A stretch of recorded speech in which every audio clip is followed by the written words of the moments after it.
Okay, good morning, everybody. Morning, Raquel. Good morning, John. How was your dinner?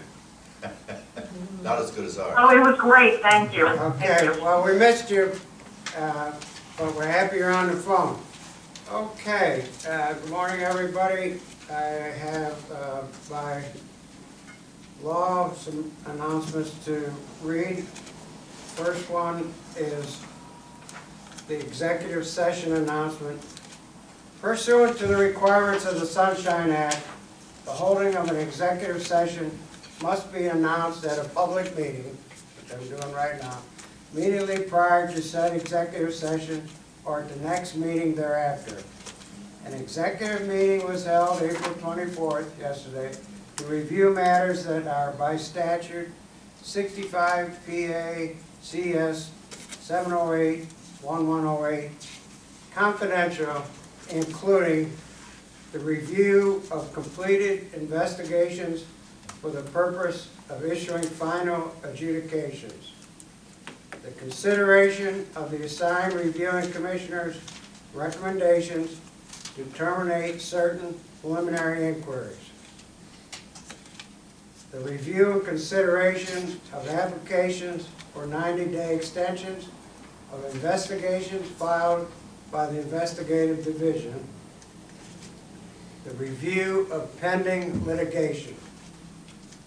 An executive teleconference meeting was held on March 25th, 2014 for discussion only and to receive legal advice as to investigative matters that are by statute 65 PA CS 708-1108 confidential. An executive quasi-judicial meeting was held on February 7th, 2014 to conduct quasi-judicial deliberations as to the review of public ethics opinion. That takes care of the executive session announcement, followed by the public meeting notice announcement. That's today. The Public Official Employees Ethics Act requires that the State Ethics Commission hold at least 2 public hearings each year to seek input from persons and organizations who represent any individual subject to the provisions of the Act and from other interested parties. The State Ethics Commission will conduct a public meeting in room 307 Finance Building, Harrisburg, on April 25th, that's today, beginning at 9 a.m. for purposes of receiving said input and for the conduct of other agency business. Public officials, public employees, organizations, and members of the general public may attend. Any person seeking to testify or present any statement, information, or other comments in relation to the Ethics Act, the regulations of the State Ethics Commission, or agency operations should contact Heather Mahan, 717-783-1610, or 800-932-0936. Written copies of any statement should be provided at the time of the said meeting. Okay, that concludes the official announcements that we're required to make. The first order of business is somewhat similar to yesterday. I would like to introduce at the public meeting our newest commissioner, Maria Feely, with Pepper Hamilton and Sheets, a partner in the Philadelphia office. Again, we welcome you to the commission, Maria. Thank you. You're welcome. The second item on the agenda is also we discussed yesterday, but I would like to repeat for the public because one of our commissioners have been honored, Judge Catherine Lewis, and she recently was named the recipient of the A. Leon Higginbotham Jr. Award by the Barristers Association of Philadelphia. This prestigious award, created in 1993, celebrates Judge Higginbotham's contribution to the legal profession and our society. The Barristers Association of Philadelphia honors an individual who possesses the qualities that exemplify Judge Higginbotham's career, professional excellence, scholarship, and commitment to social justice. Past recipients of this award have included the Honorable Robert C. Nix, Jr., former President Judge of the Pennsylvania Supreme Court, the Honorable Doris A. Smith Ribner, Justice Juanita Kidd Stout, and many other well-known jurors. The Commission wishes to congratulate Judge Lewis on her well-deserved honor, and that will show also in yesterday's minutes and today's minutes of this public meeting. Again, congratulations. Thank you very much. Thank you. Okay. Thank you. Judge Lewis reports that her dinner will be coming up in May. Yes. So we'll be with you in spirit. Thank you. Okay. Also, yesterday, I pointed out to all of you and for those in the audience, it was about this time a year ago that we made a change in the staffing of this commission. And after the interview process to replace the retired executive director, we determined that Rob Caruso would be the new executive director, and Ryan left, but he would be the deputy executive director. I want to thank them on behalf of the commission for the job they're doing and making our decision look good. Thank you. Okay. And of course, Robin, we always appreciate the fine effort that you do. And I have one more person to thank, and that's Sean Firestone. We put a deadline for him to get the online filing, and Rob and I bugged him, and he came through, and we want you to know we really appreciate it. A good job, well done. Thank you. Okay, so now we'll get to the less important part, right? Okay.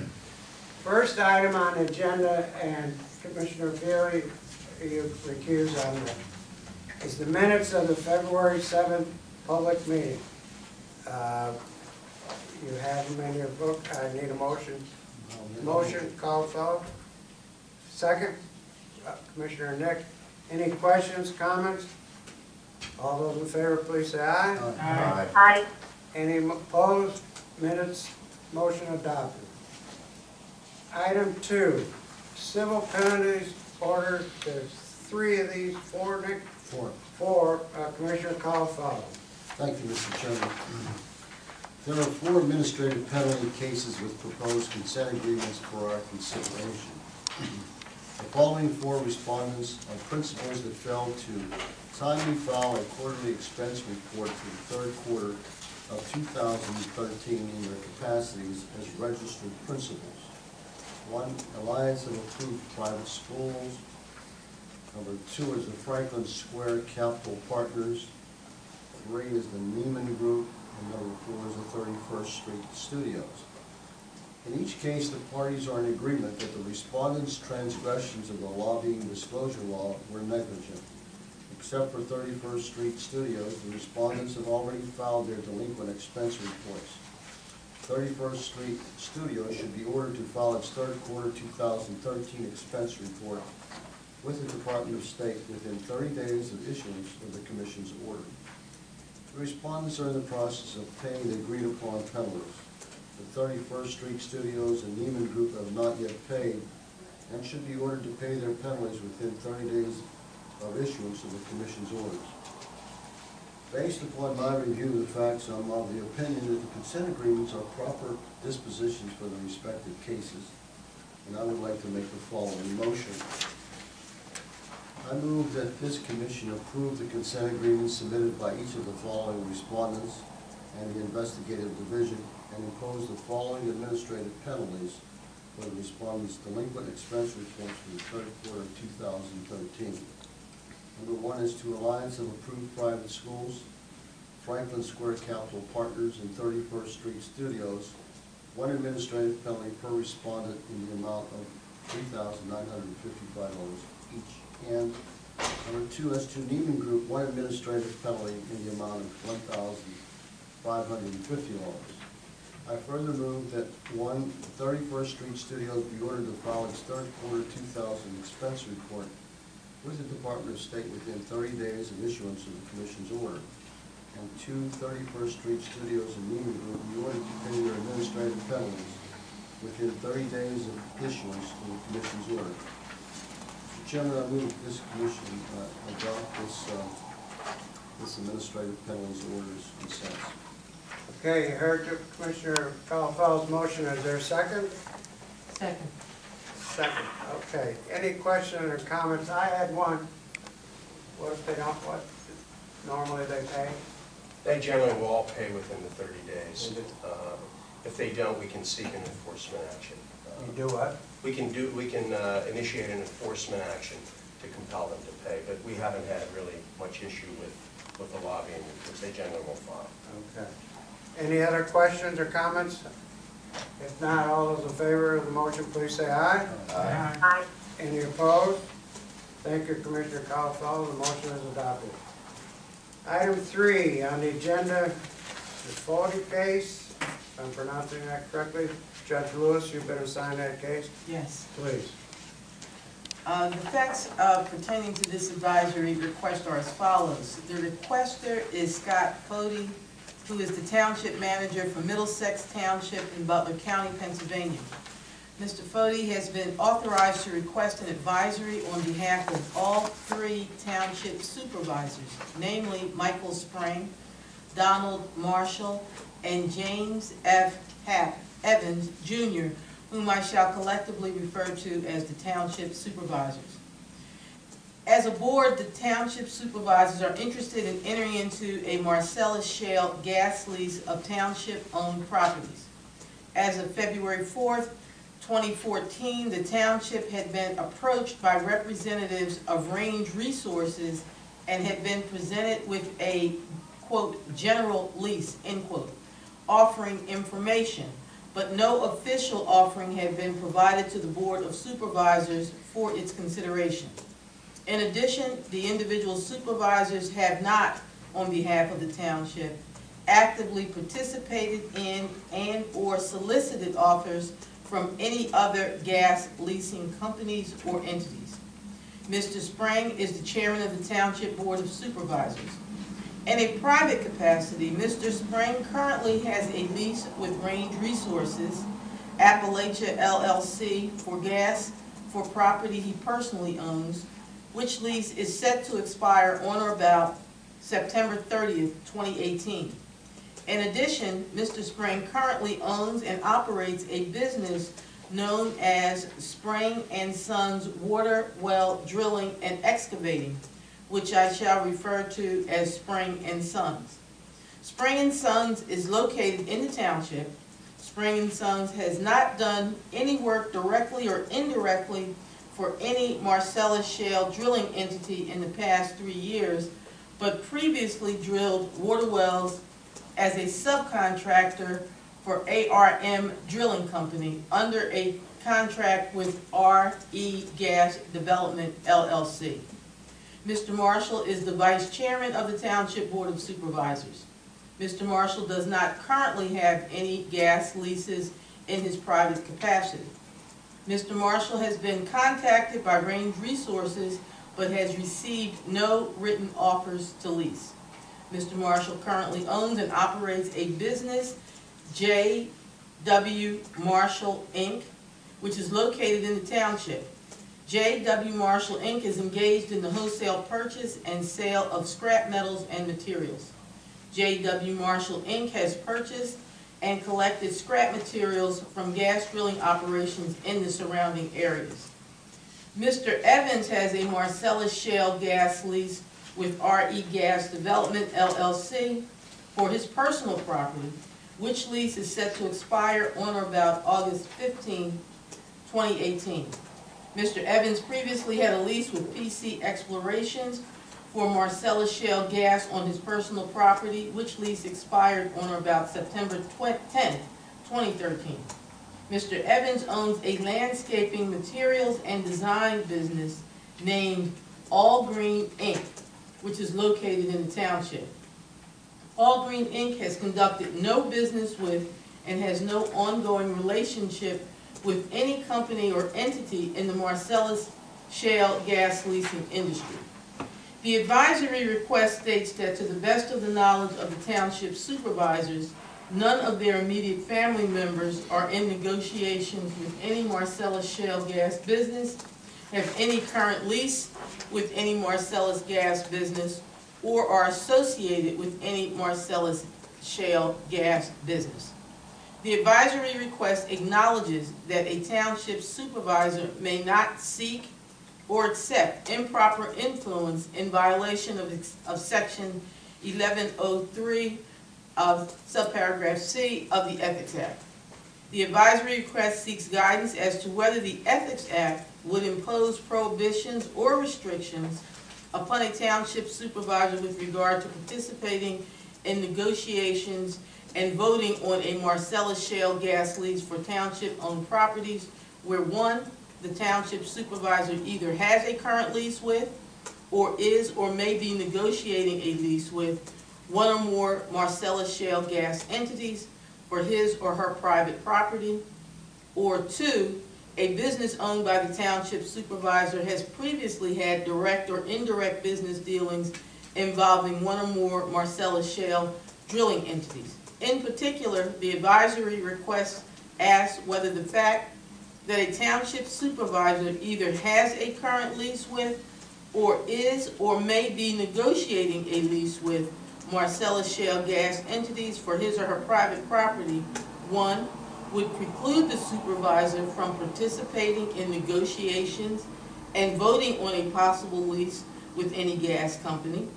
Two, would preclude the supervisor from participating in negotiations and voting on a possible lease with just those companies with which the supervisor has a lease or with which the supervisor is negotiating as to a lease.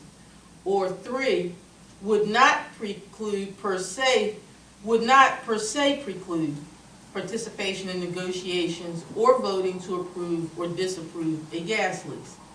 Mr. Chair, I would suggest that this would be an appropriate time for any interested parties to speak on this matter. Excuse me, Mr. Chair, before we get to that point, if I may make a disclosure on the public record, you and I have talked about this, and I just want to disclose it publicly. When this advisory request came in, I noticed Range Resources mentioned in the advisory request letter, and I would disclose that one of my immediate family members has an interest in oil and gas dealings with Range Resources and receives a monthly check from them. Another immediate family member had a prior gas lease I think is expired, and I don't know who that was with. I initially had determined I do not have a conflict of interest in giving you legal advice on this matter because there's no way it will impact me or any immediate family member, but would have probably assigned it to a different attorney just out of appearance. However, the only other attorney in my division has an even more direct, actually financial investment in Range Resources. So I decided I would proceed. If any of you are uncomfortable with me performing my role as chief counsel, I'll simply step down at this point and not do anything further. I don't have any problem at all. Any other commissioners? No. No. Thank you. Okay. Let's proceed. Is there anyone in the audience that would like to speak on this case at this time? Hearing none, please proceed. Mr. Chair, I have reviewed the facts and relevant statutory provisions. It is my view that the submitted facts are insufficient to enable a conclusive determination by the Commission as to whether a Marcellus shale gas lease for township-owned properties would financially impact one or more of the township supervisors as to a gas lease for the supervisor's personal property. Likewise, the submitted facts are insufficient to enable a conclusive determination by the Commission as to whether a Marcellus shale gas lease for township-owned properties would result in business for Spring and Sons or J.W. Marshall, Inc. It appears unlikely that a Marcellus shale gas lease for township-owned properties would result in business for All Green, Inc. In any event, in responding to this advisory request, we must apply the precedent established by the Pennsylvania Supreme Court in Kistler versus State Ethics Commission.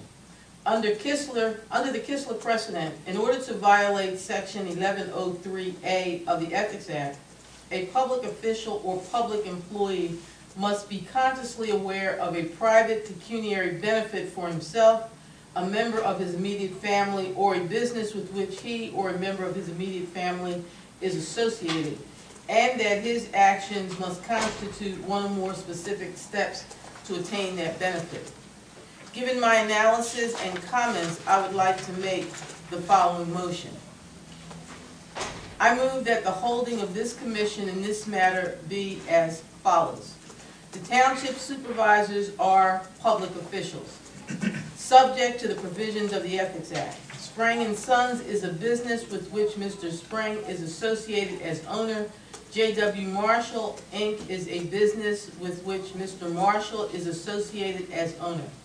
All Green, Inc. is a business with which Mr. Evans is associated as owner.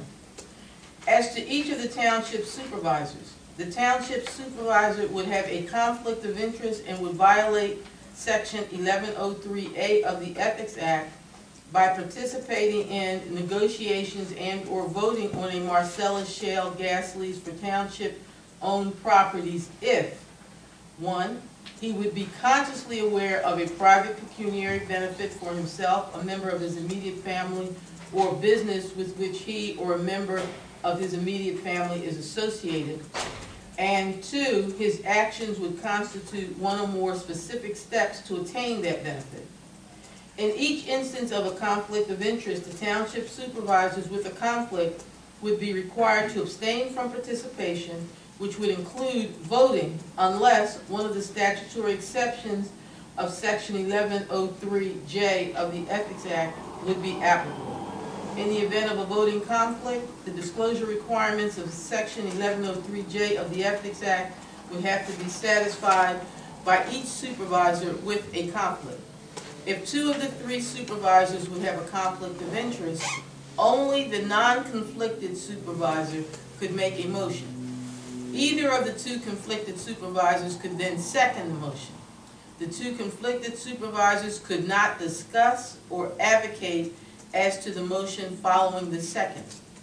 The 2 conflicted supervisors could only vote on the motion. Pursuant to Section 1103C of the Ethics Act, each of the township supervisors would be prohibited from soliciting or accepting anything of monetary value based upon an understanding that his vote, official action, or judgment would be influenced thereby. Mr. Chairman, I move that the holding of this commission be in accord with the motion as just read. Thank you. Is there a second? Second. Second, Commissioner Corder. Any questions or comments? I'm not sure how they're gonna police this, but, Well, they've come to you for advice, and so they're looking for your guidance, and presumably they'll follow it. And if they have any additional questions, they can come back for more advice. I did wonder whether you could possibly have a situation where all 3 of them would be conflicted. I think it's very unlikely, but if that happens, they can come back to you for further guidance. if they will. Okay, any other questions or comments? But at this point, there has been no specific offer to lease and what the implications of a specific offer would be. We're really very preliminary in having a matter in dispute. That's true with the caveat that they haven't provided any further information to me since the advisory request came in. So those are the facts you're working with. That's what you've been given. If things have changed, they haven't told you. Okay. It would appear they're preparing for. Right. Okay. Any other questions or comments? Okay, so all those in favor, please say aye. Aye. Aye. Any opposed? Motion's been adopted. Thank you, Commissioner Lewis. Next item on the agenda is item number 4, civil penalties default. Commissioner Corrigan is going to sign. Commissioner Corrigan, please. Sure. There is only one civil penalty default case that is now before the commission for decision.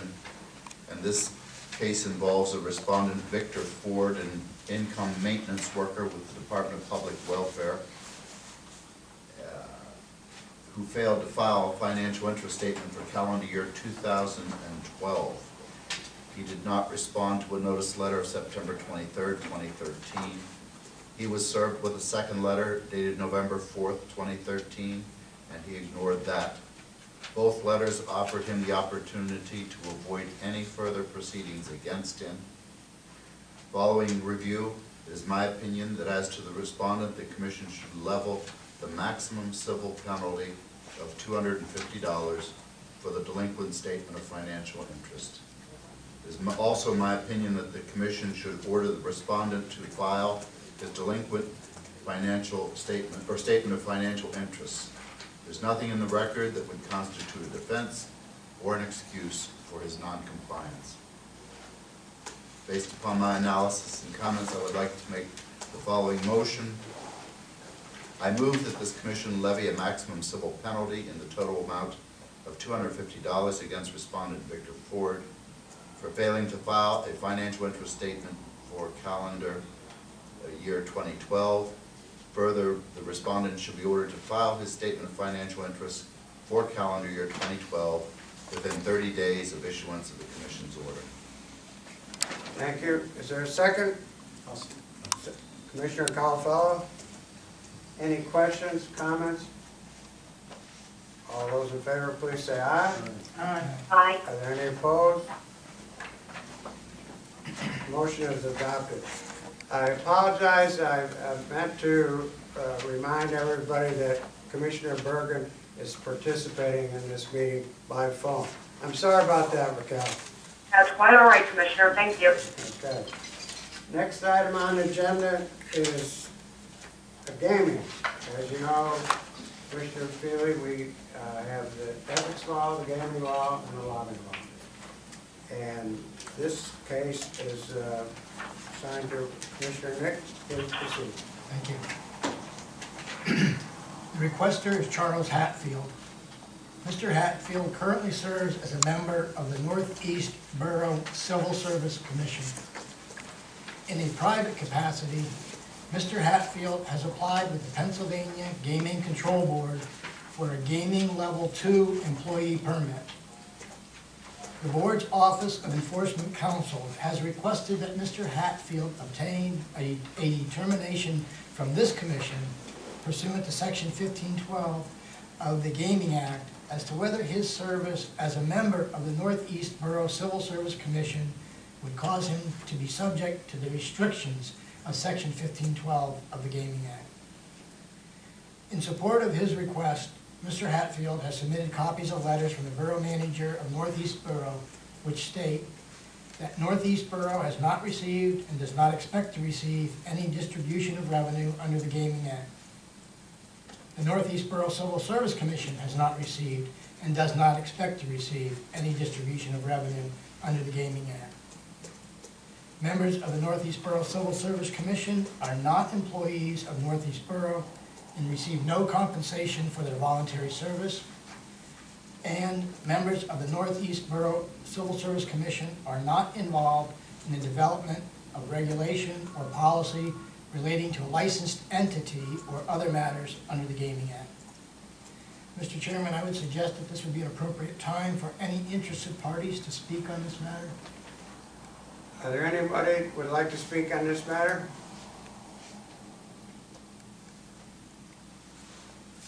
Hearing none, please proceed, Commissioner Nick. Mr. Chairman, I have reviewed the facts and relevant statutory provisions. None of the four numbered paragraphs in the Gaming Act's definition of the term executive level public employee would apply to Mr. Hatfield. Paragraph 1 of the definition would not apply to Mr. Hatfield because it lists particular public positions that he does not hold. Paragraphs 2, 3, and 4 of the definition would not apply to Mr. Hatfield because as a member of the Northeast Borough Civil Service Commission, he is not an employee. Likewise, none of the 5 numbered paragraphs in the Gaming Act's definition of the term public official would apply to Mr. Hatfield.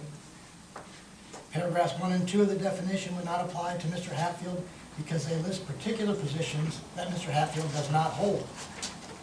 Paragraph 3 and 4 of the definition would not apply to Mr. Hatfield because neither Northeast Borough nor the Northeast Borough Civil Service Commission directly receives a distribution of revenue under the Gaming Act. Paragraph 5 of the definition would not apply to Mr. Hatfield because as a member of the Northeast Borough Civil Service Commission, he is not involved in the development of regulation or policy relating to a licensed entity or other matters under the Gaming Act. Given my analysis and comments, I would like to make the following motion. I move that the holding of this commission in this matter be as follows.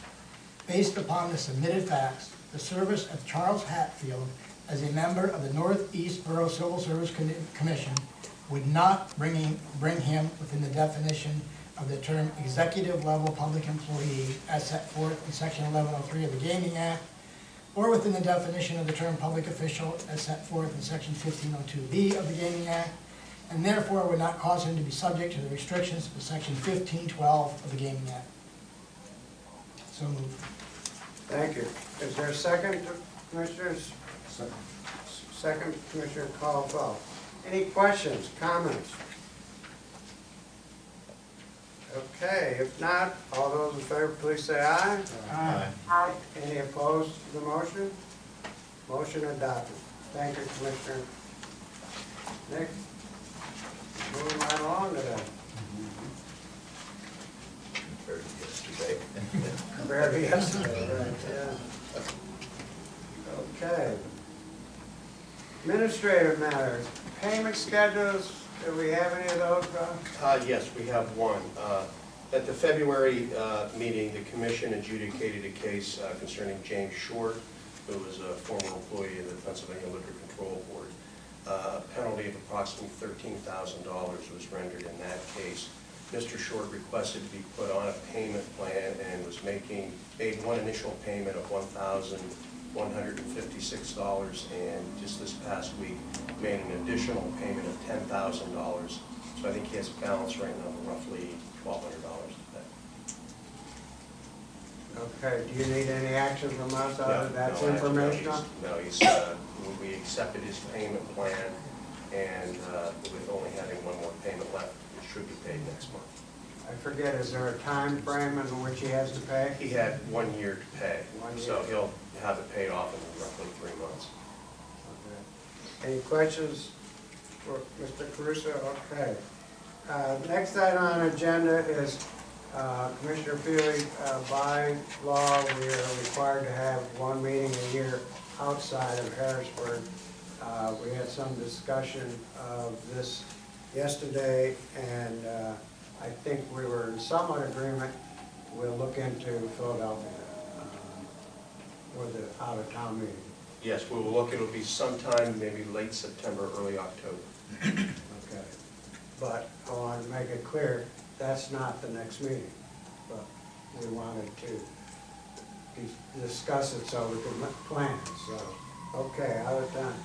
Recusal form, Commissioner Feely had to recuse, and she's already completed the form. Is there anything else required on that? No. Okay. Commissioners per diem. Commissioner Corrigan, would you like to comment on that? Yes, I'd like to make a motion, Mr. Chairman. I would like to move that in recognition of the need for preparation days by the commissioners, due to the volume and the complexity of the matters on the commission's meeting agendas, and the fact that the commissioners are legally entitled to a preparation day for duties related to commission business, I move that each of the commissioners be authorized to claim, or be authorized to receive and make claim up to one preparation day per diem for each two-day meeting of the commission. And I further move that in view of the volume of the administrative work routinely performed by the chairman of the commission in between the regularly scheduled commission meetings, that the chairman of the commission, the commission approve up to 2 additional per diems per month for the chairman of the commission, if the chairman so desires. Okay, you heard the motion. Second, Commissioner Colville. Any questions or comments? We've discussed it. Oh, Mr. Chairman, I would like to, that motion be made effective immediately as of this meeting. For this meeting, so that would affect, okay, all right. You heard the, do you have a question? I was just gonna state for the record that it's my legal opinion that's certainly authorized in law already, and so the commissioners would be entitled to receive it immediately, there would be no delay. Okay. All right, you heard the motion, you heard the comments, you heard the second. Any other further comments or questions? All those in favor, please say aye. Aye. Any opposed?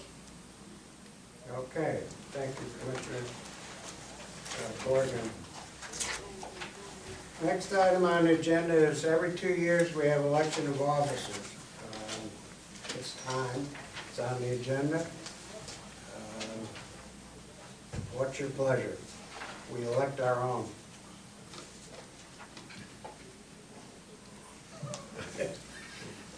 I didn't buy enough drinks.